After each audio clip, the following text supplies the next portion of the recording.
ഞാൻ ഇന്ന് പരിചയപ്പെടുത്താൻ പോകുന്നത് ചെമ്പരത്തിത്താളിയെ പറ്റിയാണ്. ചെമ്പരത്തിത്താളി എന്ന് പറയുന്നത് നമുക്ക് തലയിൽ തേച്ച് കഴിഞ്ഞാൽ നല്ല തണുപ്പ് കിട്ടും. പിന്നെ തലയിൽ ചടി അതുപോലെ താരൻ അതൊക്കെ പോവാൻ നല്ലതാണ്. അതിന് നമ്മൾ ചെമ്പരത്തിയുടെ ഇല എടുത്തിട്ട് നന്നായി കഴുകിയിട്ട് മിക്സിയിലിട്ട് അടിച്ചാൽ മതി. ചെമ്പരത്തിത്താളി റെഡിയാണ്. നമുക്ക് അധികം കുറേ പണിയൊന്നും എടുക്കാനില്ല. വെറും ചെമ്പരത്തിയുടെ ഇല കൊണ്ട് മാത്രം ഉണ്ടാക്കാൻ പറ്റുന്നൊരു പ്രൊഡക്റ്റാണിത്. ഇത് തലയിൽ തേച്ചാൽ നമുക്ക് നല്ല തണുപ്പ് കിട്ടും. ഇത് അരച്ചിട്ട് ഫ്രിഡ്ജിൽ വെച്ചാൽ മതി. എന്നിട്ട് നമുക്ക് എത്ര ദിവസം വേണമെങ്കിലും ഉപയോഗിക്കാം. ജെൻസിനാണെങ്കിലും ലേഡീസിനാണെങ്കിലും ആർക്ക് വേണമെങ്കിലും ഉപയോഗിക്കാം. താരൻ പോവാനും എന്താ പറയുക, മുടി നന്നായിട്ട് ഉണ്ടാവാനും ചളി പോവാനും ഒക്കെ നല്ലൊരു പ്രൊഡക്റ്റാണിത്.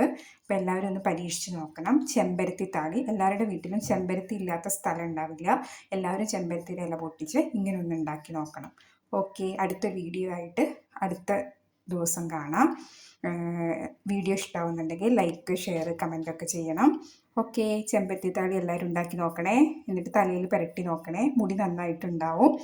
ഞാനിപ്പോൾ പരീക്ഷിക്കുന്ന ഒരു പ്രൊഡക്റ്റാണിത്.